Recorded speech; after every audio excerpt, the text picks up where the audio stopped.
Welcome to Lorebound, a journey through the rich forgotten stories of World of Warcraft. We won't be doing every single quest, but we will be completing every quest required for the Loremaster achievement. WoW is a massive game, and while a lot of its older content isn't exactly relevant anymore, it's still packed with amazing storytelling, cool rewards, and nostalgic charm. We start off with the Burning Crusade, as this is the beginning timeline on retail, as classic zones were changed in the Cataclysm expansion. Each episode will focus on a single zone, explaining its full story based off the Loremaster quests. It's a huge task, over 3,000 quests just up to the Cataclysm. But at the end of it all, we'll earn the Loremaster title, a unique tablet to flex, and the right to say, I didn't just play WoW, I lived it. Our journey begins on Sunstrider Isle, where we rise as one of the survivors of the Scourge invasion. As young blood elves, we unite with a single goal, to one day restore our fallen kingdom. But before we can do that, we must first prove ourselves through training. The Scourge invasion of Quel'Thalas left deep scars on the land. Many creatures that once lived peacefully were corrupted by the Scourge or lost their minds when the Sunwell's magic was destroyed. Therefore, to restore balance to the Isle, we are ordered to hunt these creatures, ending their suffering and clearing the way for new Blood Elf recruits to safely train. For now, survival is our first priority. Once we help secure the training tower, we're sent to assist other elves around the area. Everyone is struggling, and every helping hand matters. But one of the most painful duties we face is fighting creatures we ourselves created. Beings built from mana, now roaming wild.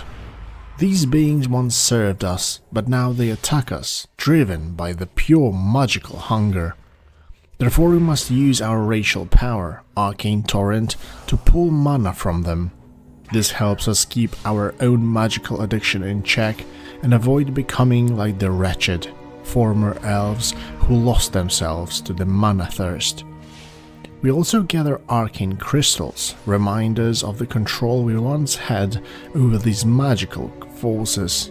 After collecting supplies and helping fellow recruits, we are sent to the ruined Falthrin Academy. But the road there is dangerous. Even the forest tenders, once peaceful guardians of the land, have turned hostile. The loss of the Sunwell's power has driven them into madness. As we fight our way through, we learn the deeper history of our people, the story of the king who led Kal'Drai from Kalimdor to these eastern lands. Eventually we reach the academy. The halls are now filled with the arcane wraiths, violent echoes of magic.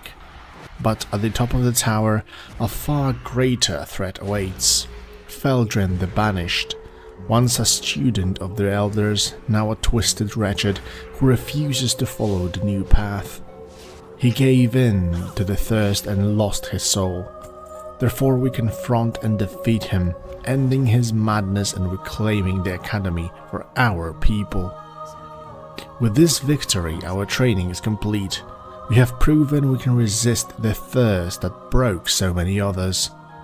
Therefore we are sent onward to Silvermoon City, ready to begin our real work as a true Blood Elf, standing strong in the face of the magic that once nearly destroyed us. On our way out of the Sunstrider Isle, we meet Outrunner Alarian, who asks us to check on a messenger.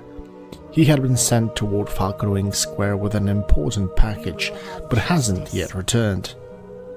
We follow his path, but soon find the messenger dead on the side of the road. It seems he was ambushed by the wretched, desperate elves who attack anyone carrying mana crystals to feed their hunger. Therefore we recover the package and complete his task ourselves, delivering it to the Falconwing Square. It lies on the edge of the Silvermoon City, in a part still scarred by the Scourge invasion. The area is more damaged than the rest, and much of it is still overrun. But the worst threat comes from within. Former arcane guardians, once protectors of the city, have become hostile and now fight alongside the wretched. Therefore we are ordered to destroy these twisted machines and recover their arcane cores, which still hold precious mana. At the same time, we are asked to retrieve crates of unstable mana crystals stolen by the wretched. If we don't recover them, it would make the city guards look careless. Our final task in the area is to eliminate Thales the Hunger, a powerful wretched leading the attacks against the Blood Elves in this part of the city. After dealing with his threats, we travel past the ruins and stumble upon something far darker, the Dead Scar, a black twisted path that cuts straight through the Eversong Woods. This is the trail left behind by the Artis and the Scourge during the march through the Quel'Thalas. The ground here is dead and littered with bones, but the worst part is that undead still rise from the soil. Therefore we join the rangers stationed nearby and help them hunt down and destroy any Scourge that remain, striking another blow for the glory of the Blood Elves. We are then given a letter to deliver to the North Sanctum. The master there is busy entertaining a dwarven guest, so he sends us onward to the West Sanctum, where strange magical malfunctions have been reported. When we arrive, we discover that the energy converter has exploded. Too much arcane energy was channeled into the sanctum at once, which caused a rupture. Therefore, mana wraiths are pouring out, attacking anything nearby. We are tasked with stopping them. But these wraiths come with a strange curse. While it increases the spell damage we deal, it also makes us take more spell damage ourselves. Our spells become incredibly strong, but we are left dangerously vulnerable. While fighting the wraiths, we come across a Darnassian assassin, a night elf spy. On his body, we find a detailed map of the sanctums across the whole Eversong Woods. Therefore, when we report back to the Loremaster, he grows concerned. The evidence suggests that the Night Elves might be responsible for sabotaging the sanctums. With this troubling news, we are told to report everything immediately. The safety of Eversong Woods may be more at risk than we have thought. On the shores, we meet Hearth Valium Sungaze, a blood elf overwhelmed by the growing number of murlocs. These creatures have become aggressive and are threatening the coastline. We are asked to deal with the problem, so we hunt down and defeat many of them. But during the fight we discover something strange. Sealed papers inside a watertight tube, possibly linked to the local captain. We bring the papers back to Falconwing Square, hoping to help. There, we learn surprising news. The Night Elves weren't the ones who attacked the sanctum. They were only observing. The real culprit is a dwarf named Prospector Anvilward, currently hiding out at the North Sanctum.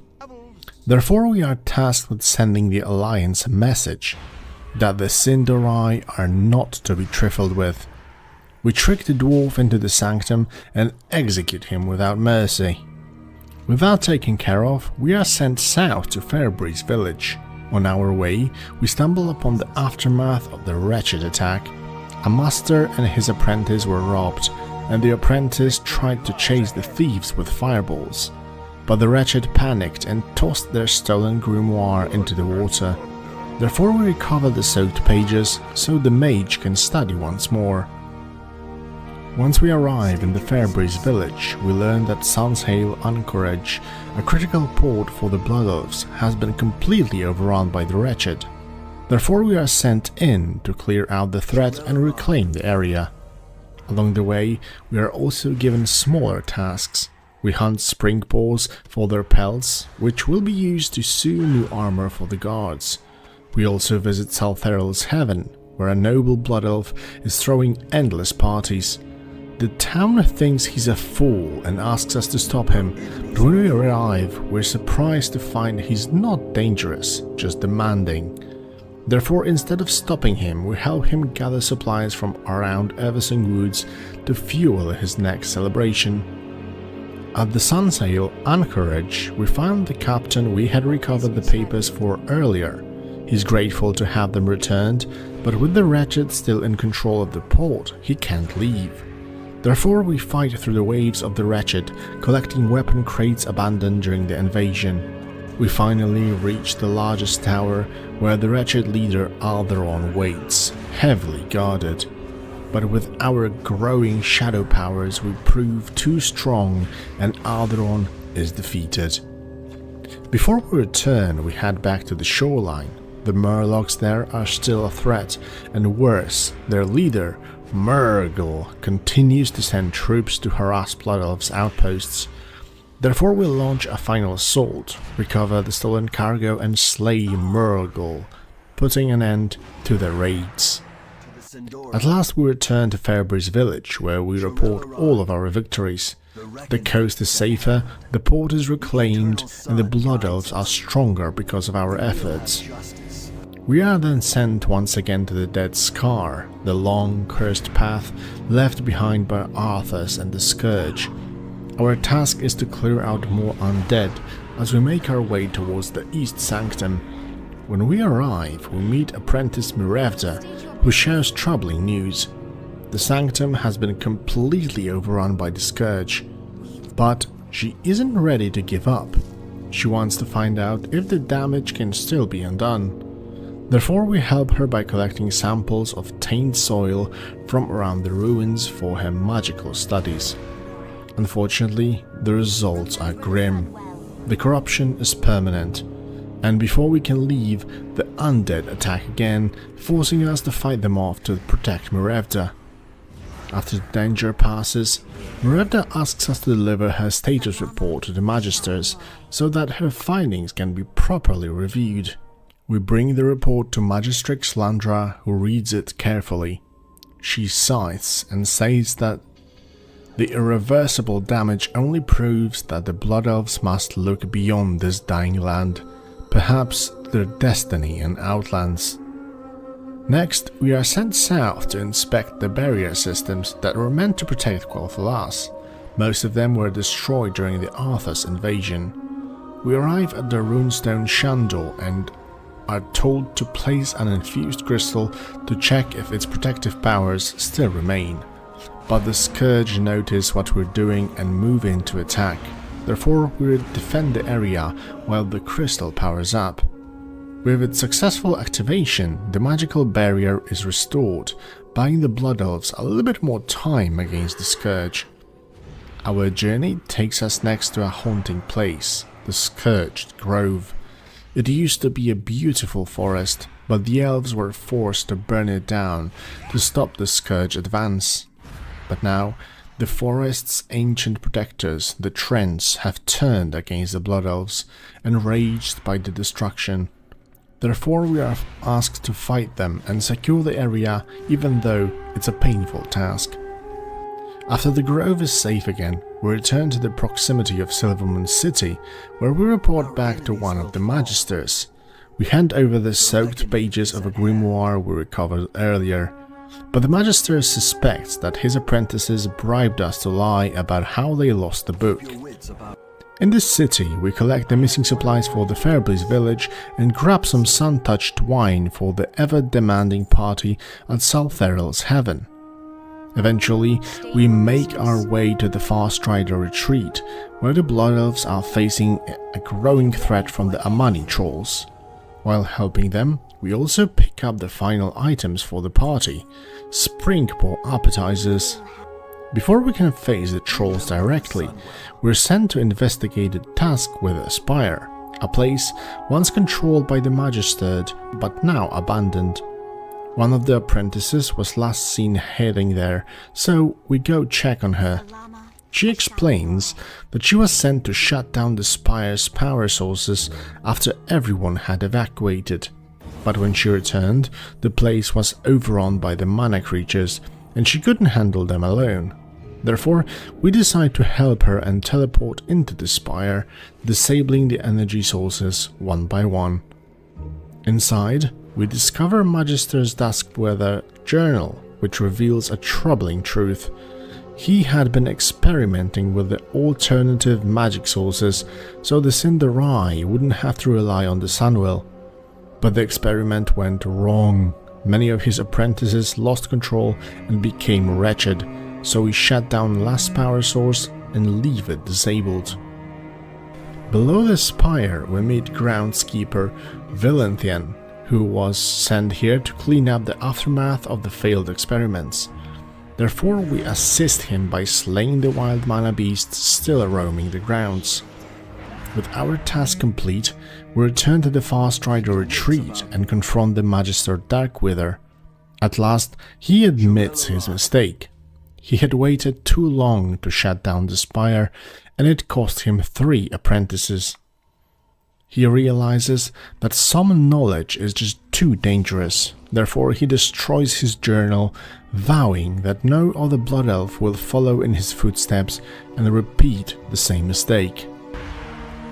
Next we set out for Torwatha, one of the Amani Trolls' villages, where we are tasked with recovering a special hammer, a prized weapon crafted by the Trolls that the Blood Elves desperately want. It's said that if we bring it back, we'll be rewarded with a powerful weapon of our own. We find the troll and kill him, claiming the reward. While searching the village, we also meet Venyashi, a Darkspear troll prisoner held in a cage. He explains that the Amani are also enemies of the Darkspear. He's not afraid to die, but he asks for one final favor: to kill the Amani troll who poisoned and captured him. Therefore we make our way to Zebwatha, another Amani stronghold, where we find and slay Zul'Marosh, the one responsible for Venyashi's suffering.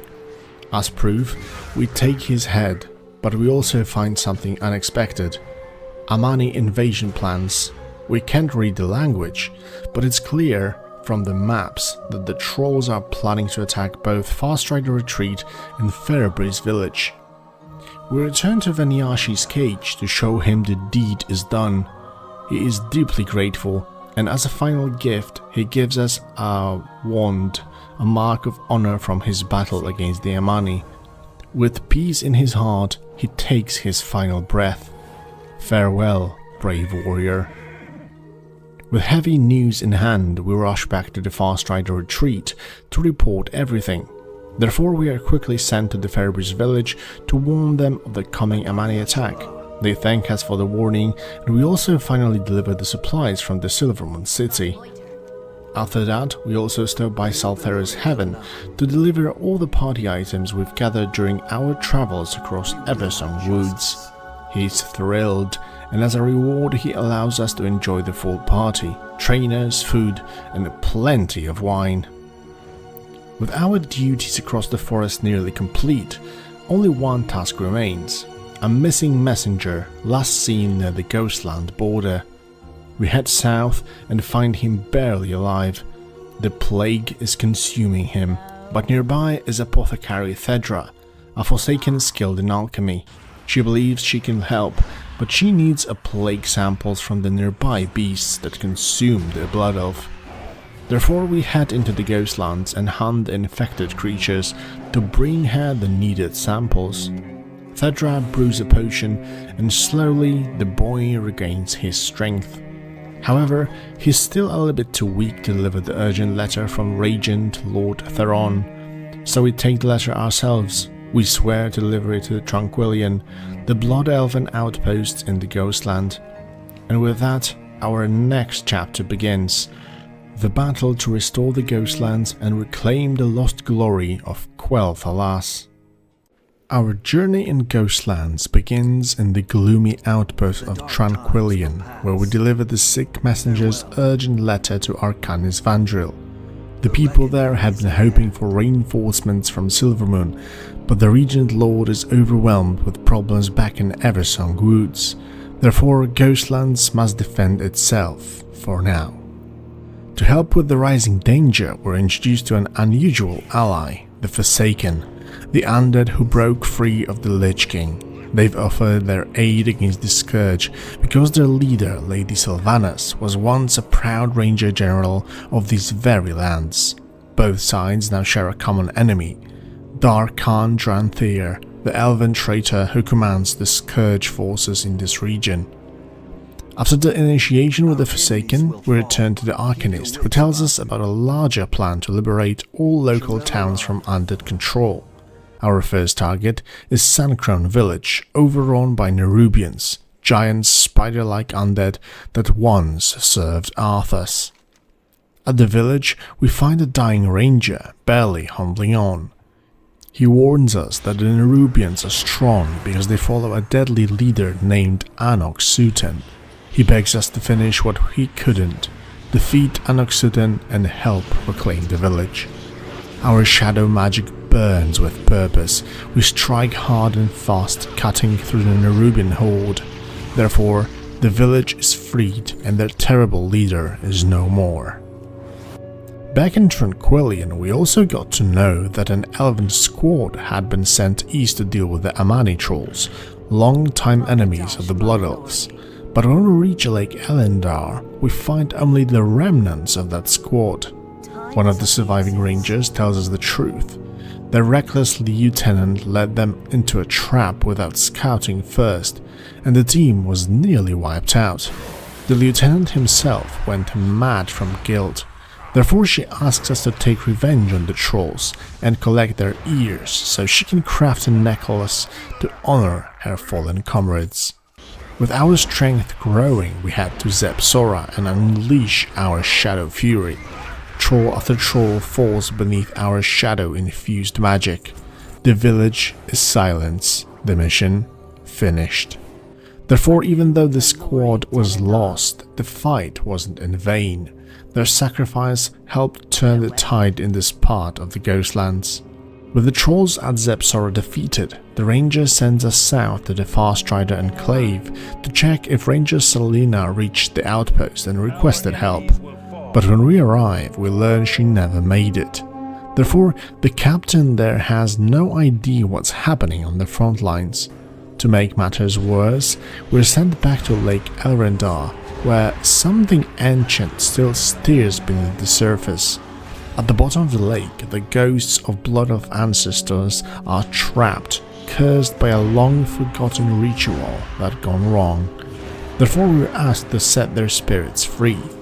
In the center of the lake, we find a small island and meet the ghost of Garani's White Moon, who explains what happened. Long ago, the elves of Suncrown Village performed a yearly ritual to maintain harmony with the elements.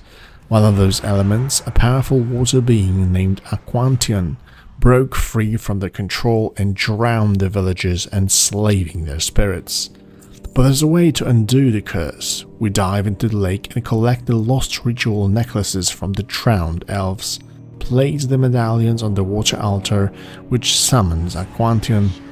The battle is intense and Aquantion proves to be a very powerful foe, but our shadow magic is once again stronger and we defeat him, therefore freeing the tormented spirits at last. Next we're sent to investigate the troll burial grounds, where the dead are rising once again. At the site, we find that troll oracles have been reanimating their ancestors using dark magic. Therefore we burn the mummified corpses and fight through the risen dead to stop the ritual. Inside the catacombs, we discover Ranger Lilatha, who had been captured and caged by the trolls. We break her free and escape the cursed tombs together. With the threat of undead trolls dealt with, we turn our attention to the living ones. Their attacks are relentless, preventing the Blood Elves from focusing on the real threat, Deatholme, the Scourge stronghold. Therefore we head to Zeptela, a nearby troll village, and strike hard. We clear out every enemy we find, taking their weapons as resources for the elven forces. While on the patrol, we're also asked to call the local wildlife near the battlefront. Animals are shown signs of Scourge corruption, and if left unchecked, could spread disease to healthy creatures of the Ghostlands. Therefore we carefully cleanse the area. Our final task here takes us deep into the southern Ghostlands, near the gates of Zulaman, the Amani Trolls' stronghold. Their nearby village, Zebnova, is well defended, but we call their numbers with our shadow magics. We sneak into their stores and poison their provisions, weakening their numbers from within. During the raid, we come face to face with the leader, Kelgash the Wicked, an elite troll shaman. His elemental power is mighty, but once again, our shadow magic proves more potent. We defeat him in battle, leaving the village leaderless and broken. After reporting our success against the trolls back at Farstrider Enclave, we teleport back to Tranquillion, but the victory is short-lived. New threats have risen, and the battle for Ghostlands is far from over. The Scourge still holds many elven villages, and we must continue the fight. We follow the path of the Dead Scar, a blighted scar of death that cuts through the land, and head toward the western edge of Ghostlands. There we find the remains of a supply convoy that was ambushed by the Scourge girls. Therefore, we recover what we can and clear out the undead in the area to keep the roads safer for the Blood Elves. Nearby, we visit the Sanctum of the Moon, but find it ruined and drained of power. But hope remains. There is still one active Sanctum of the Sun. Therefore, we gather mana essences from nearby magical creatures to help restore its energy and give elves a fighting chance. While exploring the mountains path, we stumble upon a mysterious night elven camp. Their presence in Ghostlands is unexpected, and their intentions unknown. Therefore, we engage them in battle and clear the camp. But there are a few clues as to why they're here, and the mystery remains unsolved, for now. We press on and reach Golden Mist Village, once a thriving elven settlement. But the Scourge has wiped out its population, leaving behind only restless ghosts. Former Blood Elves now curse to attack anything in sight. It's a cruel fate. Therefore we do what must be done and release their souls through combat. Our Shadow Priest powers guide their spirits back to the Maker, even through the pain of battle. Afterwards, we follow orders to investigate the Murlocs along the coast. The Forsaken Apothecaries are researching the Scourge Plague, and the Murlocs are a strange case. Somehow, they've kept their free will after death, just like the Forsaken themselves. Therefore, we collect samples from the Murlocs, including their spines, so the Apothecaries can study the phenomenon further. On our way back to Tranquillion, we take time to fight more undead in the Death Scar. The corruption runs deep here and it's difficult to even travel, but we push through and clear the way, reducing the Scourge's influence bit by bit. Deatholme, the Scourge fortress, continues to spew undead into the lands. Soon we're sent to the shore once more, this time to check a larger Night Elf camp set up on a nearby island. Therefore we attack the camp and retrieve a set of military orders. The truth is alarming. These elves are here to establish the moon crystals and use their power against Silvermoon. Therefore we rush the intelligence back to the Tranquillion. Along the way though, there is still the last Blood Elven town, Windrunner Village, that must be reclaimed.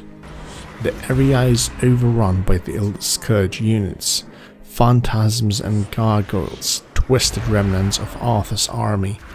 But we charge into the ruins determined to free it. Therefore we begin the hard battle to clear out every last one of them and return Windrunner Village to its rightful people. Our next stop is the Underlight Mines, which have fallen into the hands of gnolls. As we arrive, we find an apprentice from the still active Sanctum of the Sun.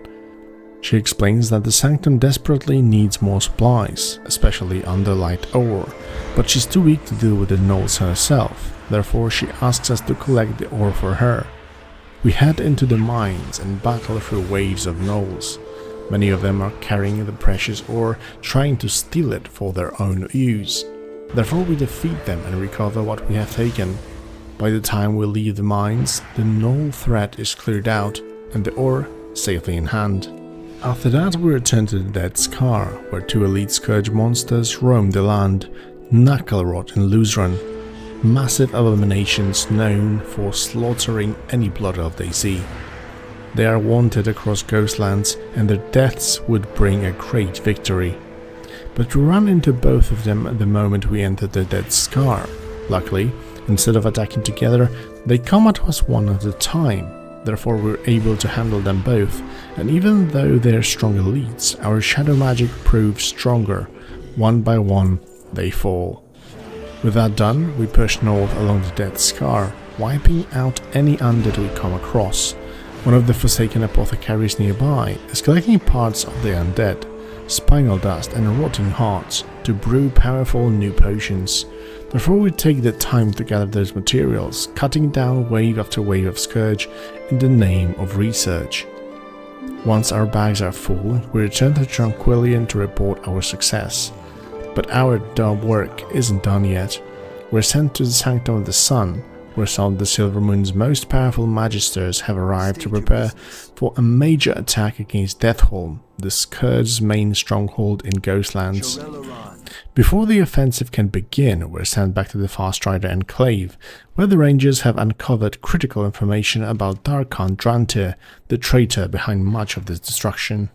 On the way there, we pass through Antelas, where we discover a Night Elven camp that has been completely wiped out. In the middle of the ruins, we meet Magister Celastor, who reveals that he ambushed elves during their ritual. They were creating moon crystals, devices meant to spy on the Blood Elves. Therefore we're tasked with destroying them to stop any further spying attempts. For now, we press on to the Sunstrider Enclave, where we finally learn the truth about Darkhan. He was once a high elf, but as the Scourge approached, he locked himself away in the Dawnstar Spire and began plotting betrayal. Therefore we are sent to search for the Spire for his journal to uncover more of his plan. When we reach the Spire, we find it heavily guarded by the arcane beings, likely summoned by the Darkhan himself. But we find our way to the top and discover his journal. Its contents are deeply disturbing. It reveals how much he hated his own people and wanted to see them fall. We return with this valuable information to the Sunstrider Enclave and from there head back to the Sanctum of the Sun. The Magisters confirm the worst. Darkhan opened the gates for the Scourge. But before we can confront him, we must return to Antelas one last time. The final moon crystal is still active and we need to shut it down. Therefore, we fight our way through the remaining Night Elves, collect a special key and disable the device. With that done, the Elven spies will no longer be a threat in Ghostlands. Then we head back to the Dead Scar, where two towering howling ziggurats rise above the ruins. These are powerful Scourge structures, and it turns out Darkhan made a dangerous deal. He promised the Scourge two ancient elven artifacts, which once helped protect Quel'Thalas from the invasions. But with both artifacts stolen, the Scourge had a clear path to attack. Therefore we recover the Stone of Flame and Stone of Light from the Scourge forces guarding the ziggurats. These relics must not remain in the enemy hands. While we're nearby, we make our way to the Windrunner's Spire, the former home of Sylvanas Windrunner, now known as the Dark Lady. The Forsaken have asked us to reclaim it in her name, therefore we fight through the lingering Scourge in the area and clear it out. During the battle, we also recover a silver necklace, clearly a personal item of Sylvanas, likely from before she became the Banshee Queen. We return to the Tranquillion and give our report. Executor Mavrin sees the necklace and grows serious. He tells us it's a gift from her sister, Illyria. Therefore he asks us to deliver it to the Sylvanas herself, once our mission in Ghostlands is complete. But there is no time to leave just yet. Ghostlands still need us. We take the recover artifact to the Sanctum of the Sun, where the Magisters thank us. Therefore they use the power of the crystals to craft a Sunwell Orb, a powerful weapon designed to harm Darkhan himself. With this final tool ready, we are sent to Deatholme, the heart of the Scourge in Ghostlands. This isn't just about killing Darkhan, but before we can reach him, we must defeat his 4 lieutenants, each guarding part of the ruined city and holding important prisoners. Therefore we hunt them down, one by one, fighting through the tight corridors packed with Scourge minions. But Deatholme is a brutal place. The enemies hit hard, especially the necromancers. At one point I take out one of the lieutenants quickly, but his minions swarm me before I can even use dispersion, and I fall in battle. Still, we regroup, push back, and eventually succeed in defeating all 4 lieutenants and freeing every hostage. With the path clear, we finally reach Darkhan Dranthir himself, deep within the Tower of the Damned. He is heavily guarded by the necromancers and skeletons, but we press on. The final battle begins. 1-on-1. He uses powerful shadow magic, but it means nothing to our void powers. I overwhelm him in the end, and as he collapses, we take his head as a proof of victory. We return to the Sanctum of the Sun, where we report Darkhan's death. With him gone, the Scourge's grip on Quel'Thalas is broken. The Blood Elves can finally reclaim their lands. Therefore, the bond between the Blood Elves and the Forsaken grows even stronger. We have fought together and earned each other's trust. Back in Silvermoon, we meet with the Lord Regent. He is surprised and impressed that Darkhan has been defeated. Therefore, he makes a bold decision. The Blood Elves will join the Horde. In recognition of the help they've received from the Forsaken, he sends us to the Sylvanas Windrunner, once the Ranger General of Silvermoon, now leader of the Forsaken. We deliver the news and the silver necklace. But when she sees the necklace, her mood changes. It brings back too many painful memories from her past life and from her family. Then something truly special happens. As she holds the necklace, she begins to sing the Lament of the Highborn, a haunting and beautiful tribute to her lost homeland, her past, and what she has become. After that, we head out to Orgrimmar, where Saurfang sees how well we handled the threats in Ghostlands, how we stood against the Alliance traitors, fought back the Night Elves and Dwarves, and even defeated Darkhan himself, the Scourge's greatest weapon. But most of all, he sees our loyalty and strength. Therefore, he welcomes us into the Horde as a valuable new ally.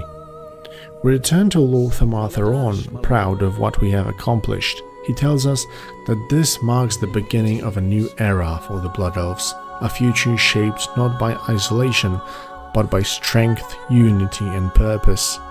But there is still one major piece missing, our prince, Kel'Thas Sunstrider. He left for another world, Outland, in search of power that could save his people. Therefore we continue our journey and prepare to travel through the Dark Portal. Our next mission is clear.